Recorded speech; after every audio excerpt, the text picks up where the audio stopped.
ഡൽഹിയിലെ വളരെയധികം അറിയപ്പെടുന്ന ഛത്തർപൂർ ബൂൽ മണ്ഡി അഥവാ പൂ മാർക്കറ്റ്, അതിൻ്റെ കുറച്ച് വിശേഷങ്ങളാണ് ഈ വീഡിയോയിൽ.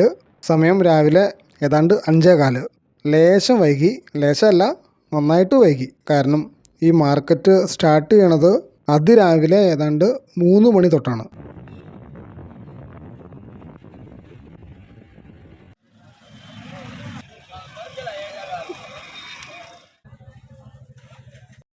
അങ്ങനെ നമ്മൾ Chhatarpur flower മാർക്കറ്റിലെത്തി.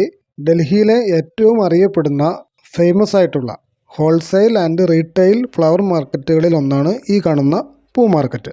Chhatarpur flower market എന്ന് പേര് വരാൻ കാരണം വേറൊന്നുമല്ല, ഈ സ്ഥലത്തിൻ്റെ പേര് ഛത്തർപൂർ എന്നാണ്.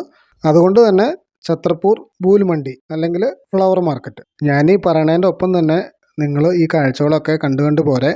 ഇവിടേക്ക് പൂക്കൾ വരുന്നത് ഇന്ത്യയിലെ തന്നെ മറ്റ് പല സ്ഥലങ്ങളിൽ നിന്നും ഇന്ത്യക്ക് വെളിയിൽ നിന്നുള്ള മറ്റ് പല രാജ്യങ്ങളിൽ നിന്നുമാണ്. നമ്മുടെ രാജ്യത്തേക്ക് പൂക്കൾ ഇമ്പോർട്ട് ചെയ്യുന്ന ചില രാജ്യങ്ങളാണ് Thailand, Netherland, Colombia, Kenya, China തുടങ്ങിയവ.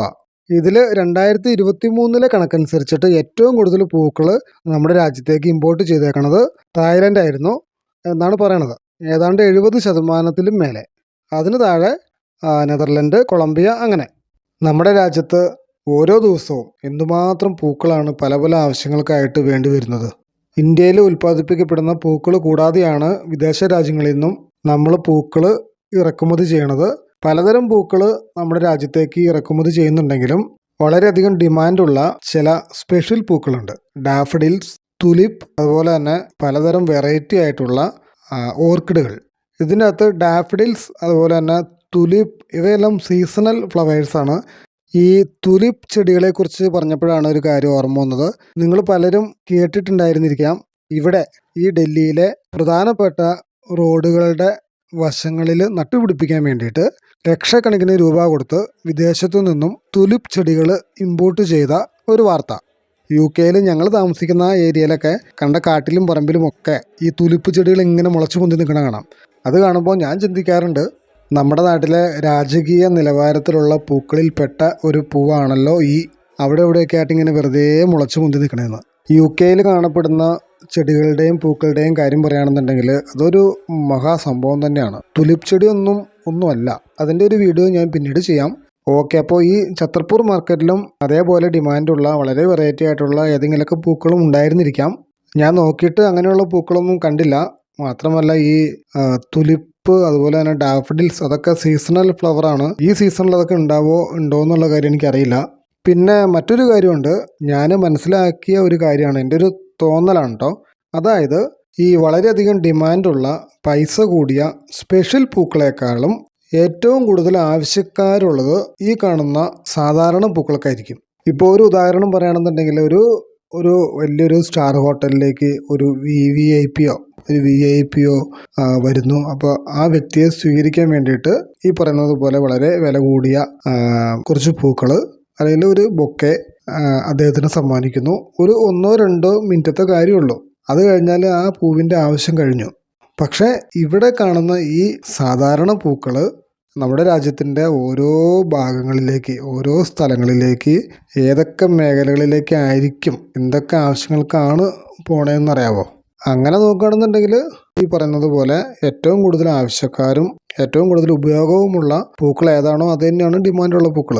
ഇപ്പം ഇവിടെ കാണുന്നതിൽ തന്നെ എനിക്ക് തോന്നുന്നു ജമന്തി, അതായത് മാരിഗോൾഡില്ലേ, വെന്തി എന്ന് പറയുന്ന ആ പൂവാണ് ഏറ്റവും വില കുറഞ്ഞത്. ഇപ്പം ഇവിടെ ഉള്ളതിൽ ജമന്തി പൂവിന് വില കുറവ് അതിന് ഭംഗിയില്ലാത്തത് കൊണ്ടോ അതിന് ഉപയോഗമില്ലാത്തത് കൊണ്ടോ ഒന്നുമല്ല. നല്ല ഭംഗിയുള്ള പൂവാണത്. പിന്നെ വില കുറയാനുള്ള കാരണം അത് ഏറ്റവും കൂടുതൽ നമ്മുടെ നാട്ടിൽ കൃഷി ചെയ്യുന്ന പൂക്കളിൽ ഒന്നാണ്. അതുകൊണ്ടായിരിക്കാം. ഈ കാണുന്ന പൂക്കളെല്ലാം തന്നെ നല്ല വിലയുള്ള പൂക്കളാണ്. ഇതിൻ്റെ ഒന്നും പേരെനിക്കറിയില്ല. ചിലതിൻ്റെയൊക്കെ പേരറിയാം. ഇതിൻ്റെ പേര് ചോദിച്ചുകൊണ്ട് നമ്മൾ ഇവിടെ ഒരു വീഡിയോ പിടിക്കാൻ നിന്നിട്ടുണ്ടെങ്കിൽ വീഡിയോയുടെ ലെങ്ത്ത് ഭയങ്കരമായിട്ട് കൂടും. മാത്രമല്ല രാവിലെ തന്നെ കച്ചവടം നടക്കുന്ന മാർക്കറ്റിൽ വന്നിട്ട് ആ പൂവിൻ്റെയും ഈ പൂവിൻ്റെയൊക്കെ പേര് ചോദിച്ച് അവർ ശല്യപ്പെടുത്തുന്നത് ശരിയല്ല എന്നല്ല, അവർ സമ്മതിക്കില്ല. നമ്മുടെ കേരളത്തിൽ കാണാത്ത പലതരത്തിലുള്ള പൂക്കളും ഞാനിവിടെ കണ്ടു. ഇതേപോലെയുള്ള വലിയ ഹോൾസെയിൽ പൂ മാർക്കറ്റുകളിലേക്ക് വലിയ ലോറികളിലാണ് പൂക്കൾ രാവിലെ തന്നെ എത്തിക്കണത്. എന്നിട്ട് എങ്ങനെയാണ് ഈ വലിയ വലിയ കച്ചവടക്കാർ ഈ പൂക്കൾ മേടിക്കണമെന്ന് എനിക്കറിയില്ല. ചിലപ്പോൾ അത് ലേലം വിളിച്ചിട്ടായിരിക്കും, അല്ലെങ്കിൽ നേരത്തെ തന്നെ ഓർഡർ കൊടുക്കണമനുസരിച്ച് അവർക്ക് ആവശ്യമുള്ള പൂക്കൾ ഇവിടെ എത്തിക്കായിരിക്കാം. ഇതേപോലെയുള്ള മാർക്കറ്റുകളിൽ നിന്ന് റീറ്റെയിൽ കച്ചവടക്കാർ പൂക്കൾ മേടിച്ചിട്ട് അവരുടെ ഷോപ്പിൽ കൊണ്ടുപോയി കച്ചവടം ചെയ്യുന്നു. അതേപോലെ തന്നെ സ്വന്തമായിട്ട് കടകളില്ലാത്ത ചെറുകിട കച്ചവടക്കാർ ഇവിടുന്ന് ഇതേപോലെ രാവിലെ തന്നെ പൂക്കൾ മേടിച്ചിട്ട് ഈ പൂ മാർക്കറ്റിൻ്റെ തന്നെ നേരെ മുൻവശത്ത് ഔട്ട്സൈഡായിട്ട് റോഡ് സൈഡിൽ പൂക്കൾ വെച്ച് കച്ചവടം ചെയ്യുന്ന ആൾക്കാരുണ്ട്. അവരുടെ കയ്യിൽ നിന്ന് വീണ്ടും കുറച്ച് പൂക്കൾ മേടിച്ചിട്ട് അവരവർ താമസിക്കുന്ന ഇടങ്ങളിൽ പോയിട്ട് അവിടെ വീണ്ടും കച്ചവടം ചെയ്യുന്ന ആൾക്കാരുണ്ട്.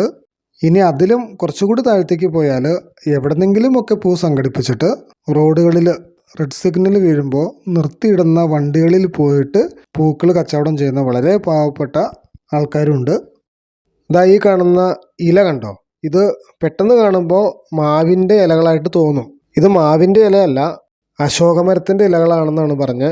ഇവിടെ നോർത്ത് ഇന്ത്യയിലൊക്കെ ഈ പൂക്കളുടെ കൂടെ ഉപയോഗിക്കുന്ന പ്രധാനപ്പെട്ട ഇലകളിൽ ഒന്നാണ് ഈ അശോകമരത്തിൻ്റെ ഇല.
ഏതാണ്ട് ഒരു 8 മണിയായി.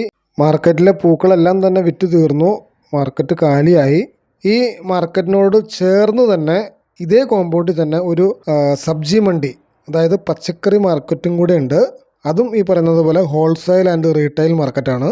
അതേപോലെ തന്നെ ഒരു പ്രധാനപ്പെട്ടൊരു കാര്യം, നമ്മുടെ നാട്ടിൽ കിട്ടുന്നതിനേക്കാളും കൂടുതൽ ടൈപ്പ് പച്ചക്കറികളും പഴവർഗ്ഗങ്ങളും ഇവിടെ സുലഭമായിട്ട് ലഭിക്കും. മാത്രമല്ല എല്ലാം നല്ല ഫ്രഷ് പച്ചക്കറികളും പഴവർഗ്ഗങ്ങളുമാണ്.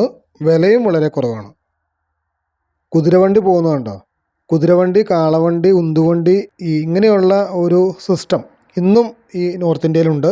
ഇതേപോലെയുള്ള ഒരു കയറ്റിറക്കൽ സമ്പ്രദായം എത്ര വർഷം കഴിഞ്ഞാലും പൂർണ്ണമായിട്ടും ഇല്ലാതാവുമെന്ന് എനിക്ക് തോന്നുന്നില്ല. ചിലപ്പോൾ കുറേ വർഷങ്ങൾ കഴിഞ്ഞ് കഴിയുമ്പോൾ ചിലപ്പോൾ ഇതൊക്കെ നിർത്തലാക്കപ്പെടുമായിരിക്കും. സോഷ്യൽ മീഡിയാസിൽ മലയാളികൾ ആരും തന്നെ ഷെയർ ചെയ്തിട്ടില്ലാത്ത വളരെ വളരെ വ്യത്യസ്തമായിട്ടുള്ള ഡൽഹിയിൽ നിന്നുള്ള പല കാഴ്ചകളും ഞാൻ ഓൾറെഡി ഈ ചാനലിൽ നിങ്ങൾക്ക് വേണ്ടിയിട്ട് ഷെയർ ചെയ്തിട്ടുണ്ട്.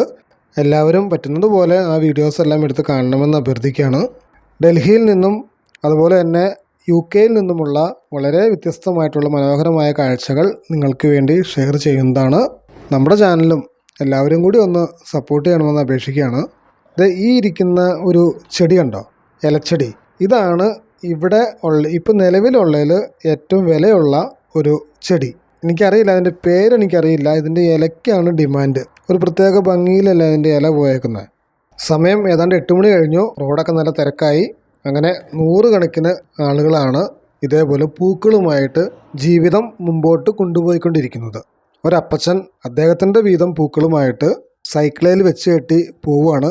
ഓക്കെ, അങ്ങനെ ഡൽഹിയിലെ പുതിയൊരു ദിവസം ചലിച്ചു തുടങ്ങി. മറ്റൊരു വീഡിയോയുമായിട്ട് വീണ്ടും കാണാം.